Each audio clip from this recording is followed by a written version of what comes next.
Welcome back, DIY car guys and car girls. We are 50% to completion on the long tube header install 1 7/8 big boys for this 400 small block Chevy in an S10 right here.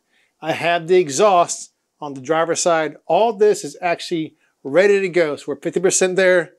Next, I'll be tackling and get the camera set up. Wait, whoop. This side right here, wait, the right side? Yeah, that's the right side. This side right here will be next, but I want to go over everything I did to this with the exhaust to get this guy set up. There are some concerns, but all in all, I'm kind of happy how it came out. So that's what we're talking about today.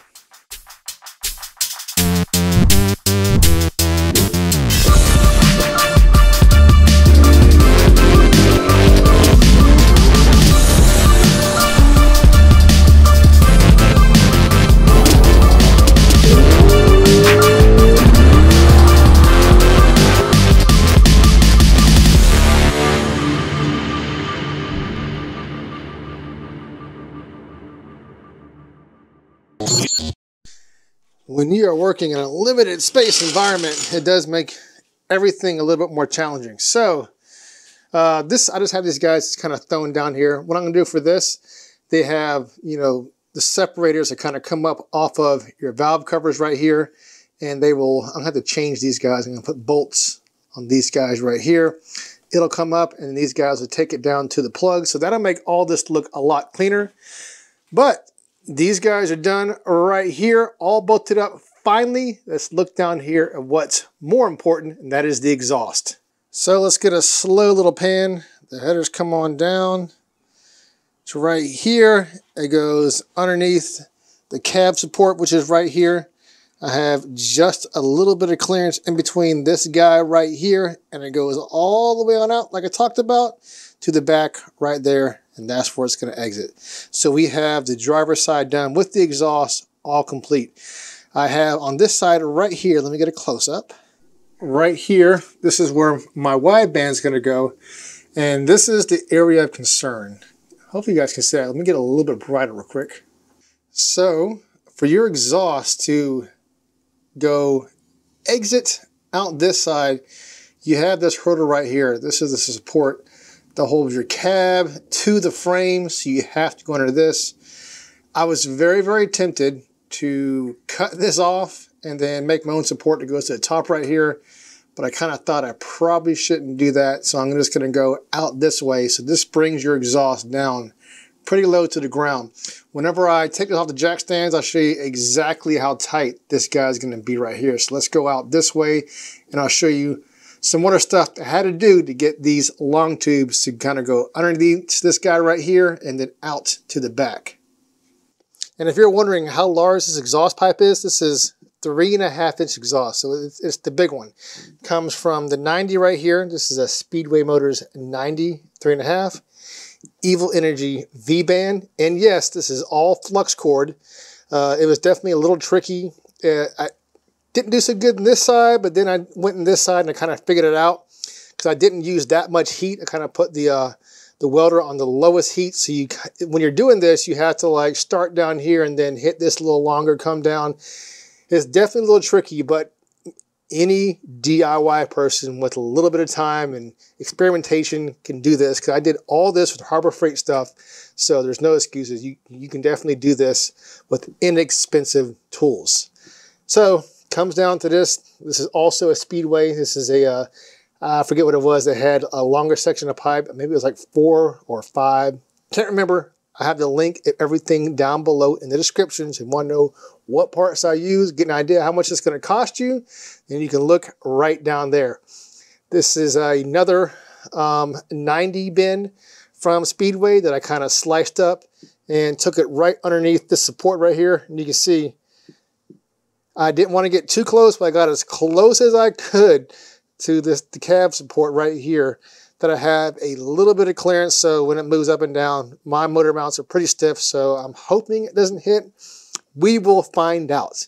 But as of right now, this is how it's all set up. Goes down here. You just kind of cut this up. So if we look down a little further, this is a MagnaFlow race muffler right here. 3.5 inches, of course, down to the rest of the pipe right here, and then at the back there's a dump. So let's go look back there real quick. So right here, here's a dump. I do like these because they have a bigger section that I go over 3.5, so it gives you a lip right here on the overlap. This is also some more Speedway motors parts. They seem to have the best prices on this model still, so that's why this is painted with high temperature grill paint. And this stuff works pretty good. You can see I only did it from the V-band back to the muffler, because if you get any closer than that on the header and all that, it's probably going to just burn off. But this is going to be under this section of the truck where it's black, and I thought it would just look better, especially when you're doing flux-core to hide your imperfections and paint it all black. Then right here we have pipe right here, U-bolt, whatever it is. I can't remember what it is. Let me look it up real quick. Better than me looking up and talking about it, here are the boxes. I guess I was just trying to overcomplicate things. It's an exhaust clamp, 3.5 inch exhaust clamp to this Walker hanger right here. And the part number is right there. There's your part number on the exhaust hanger. So let's go underneath and I'll show you exactly where I put this guy. Good gosh, we are low to the ground. So here we have the clamp, and here we have the hanger right here. And the hanger is, I drilled through the cab inside and I ran a bolt through it right here. And it seemed to put it right in the sweet spot where I wanted it. So it'll dump out this way. And I'm not sure how much resonance is going to be in the cab. I don't care. It's probably going to sound awesome no matter what, and extremely loud, which at this point in my life, maybe I don't want that, but we're about to have it because we're not going to have any restriction on the exhaust for this 400. And it, you know what? Works pretty good. Doesn't seem to be hitting on anything. It's nice and solid. It's got some room for movement. So I think that's probably a good spot for this hanger and clamp.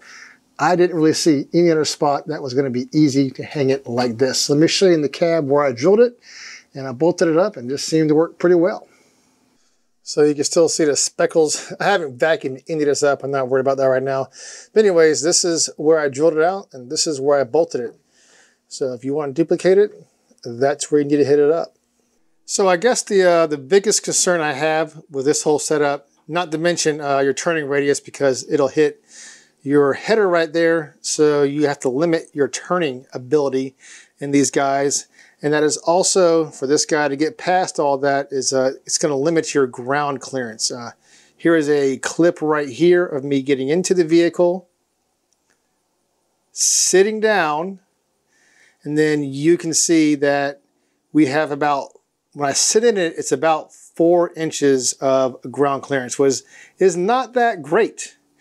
But as some of my buddies said, it's really not that bad either. Speed bumps will probably be an issue, but everything else, it should be okay.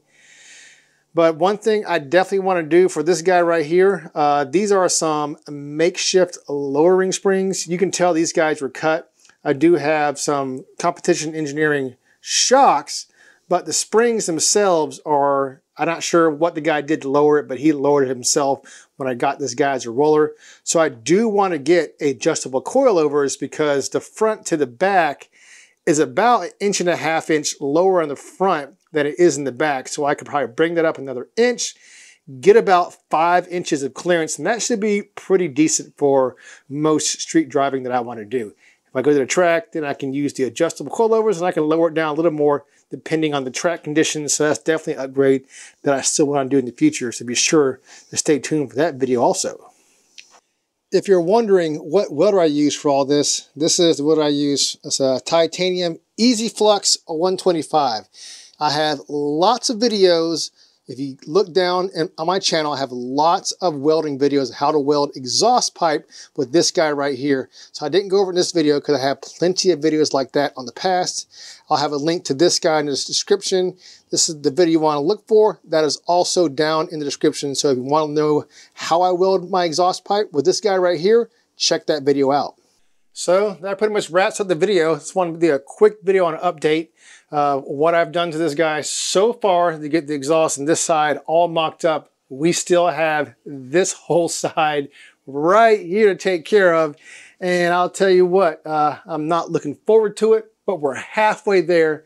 And if you want to see how this guy looks, how it sounds when this side's done. Be sure to subscribe to my videos, guys. Until next time, keep on wrenching and peace.